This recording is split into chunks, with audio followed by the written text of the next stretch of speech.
In the early days of the diagnosis, you're overwhelmed with paperwork, reports, resources, books, information, and it's usually spread out all throughout the house on every surface area imaginable. So at some point you have to start categorizing this information. And the best way to do that is usually with a notebook or a file cabinet or some type of accordion file where you can start to keep these things in order in a system that makes sense for you and that's going to last you now and into the future and grow with you as you get more paperwork and more information about your child or new topics come up for your child and new areas of work. So when you're starting out as a parent, I think one of the first things that you need to do is really be thinking about how to start getting all the services in place and how to kind of pull everything together. As the parent, you really function as sort of the hub of all of that. One of the things that's unique in autism is that there's a lot of integration of services from sort of multiple different domains or locations. And so you as the parent really are kind of at the core of that. I think that's one of the first tasks for parents on diagnosis. And some of the time that's pretty overwhelming, and some of the time parents are fairly empowered about that. And so figuring out where you are and then, figuring out sort of what the next steps need to be accordingly would be one of the very first things. One thing that I recommend for new parents and was really helpful for me was a resource called Autism Speaks. It's a national program and a resource for families that offers a wide variety of education, information, and support. And one of those resources is the First 100 Day Kit, which is a great place to get started wrapping your head around what is a diagnosis, what does this mean for my family, what can I do about it? And it actually includes a lot of strategies for the early days of the diagnosis, so you're pointed in the right direction and you feel like you have a path. There are many state agencies and state programs and community programs who are dedicated to helping families navigate the systems. Probably the easiest way to find out who to contact is to call the Family Health Hotline. There's an 800 number that you can call. They have live call center staff who speak English and Spanish, and they also have a translation line for parents who speak a language other than English or Spanish. Call that number and ask the call center staff for information in your community for your child who has a diagnosis of autism or a developmental disability. Early intervention services for children birth to 3 are available in every community in Washington State. Early intervention is a system of coordinated services that are provided to a child between the ages of birth to 3 in this really critical learning period for children. And these services are designed to really help support families in the coordination of these services for their child. And your child may qualify for a developmental preschool starting at age 3. And then, of course, there's school district services. And they're going to provide specialized instruction so that your child can learn the skills that she needs. There's an organization called Washington Autism Alliance and Advocacy. They have amazing information, amazing resources. They have coordinators who can help you out with multiple issues that you may come in contact with.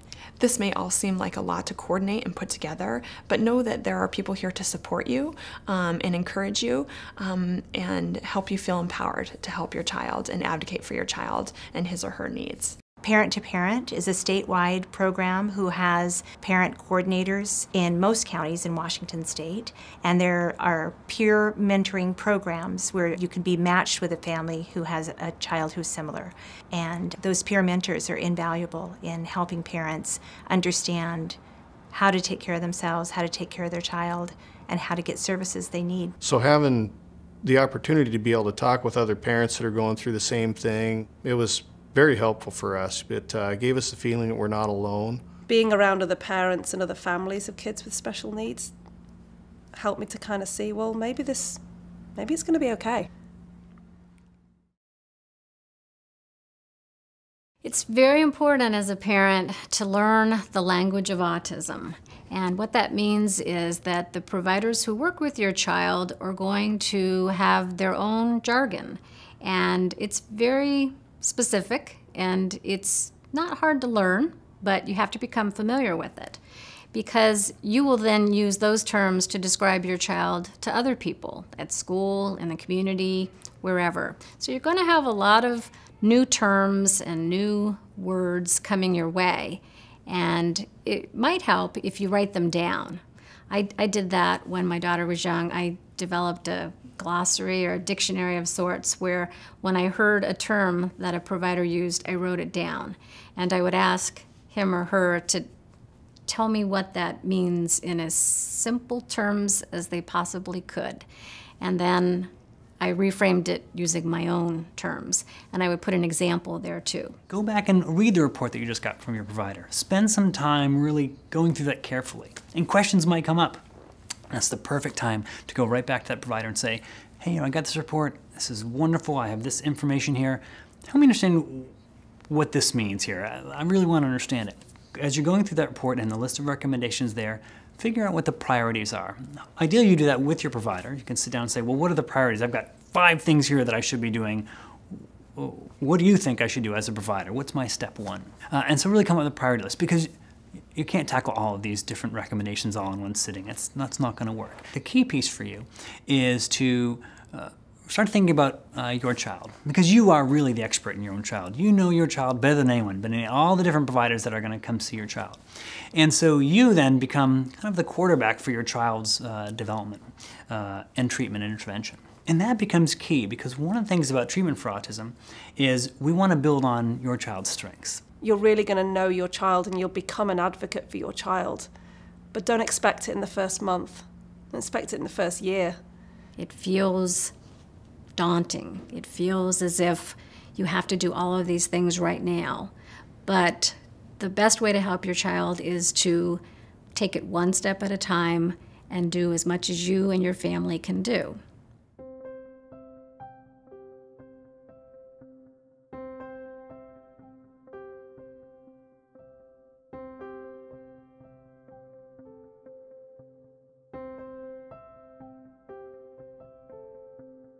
There's that pressure in the first 2 months to get them set up with PT, OT, speech, ABA, preschool.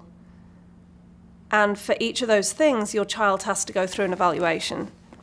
And your diagnosis is hard enough, because you have to sit there and watch them either not perform at all, or you sit there knowing that the professional there is just marking no to everything.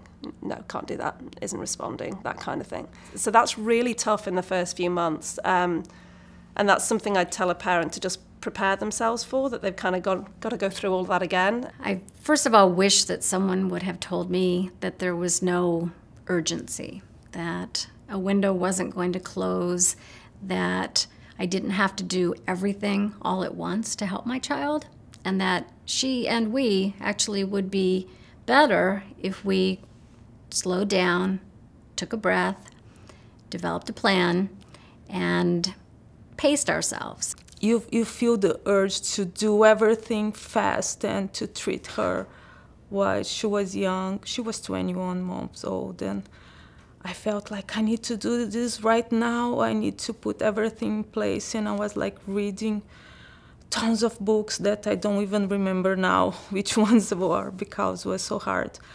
And slowly we start to find the right providers and to put everything in place. I still sometimes feel that, am I doing the right thing? Am I doing what I'm supposed to do? You got to be a strong advocate for your kid, starting as soon as the diagnosis comes in and just all the way through, never stop. The teachers in the district that you're in are actually there to help you. Don't be distraught. If there is some misunderstandings, work past them. They are there to help you. Learning that your child has a right and what rights they have is one of the best things that you can do. And we were able to find some other organizations really and help you, organize you, put things together. It's so hard to say this now, but just try and take a deep breath and take each day as it comes. You're going to feel really good on some days that you're doing all the right things. They're going to get all the therapy. Who knows where you'll be in a year, like we were with Freddie. But at the same time, just take some pressure off yourself. At some point, you'll push the pause button and you'll say, I think what I'm doing is enough. And we're just going to try and surrender to what the situation is and do our best and hope for the best, but we have to live in the moment a little bit more.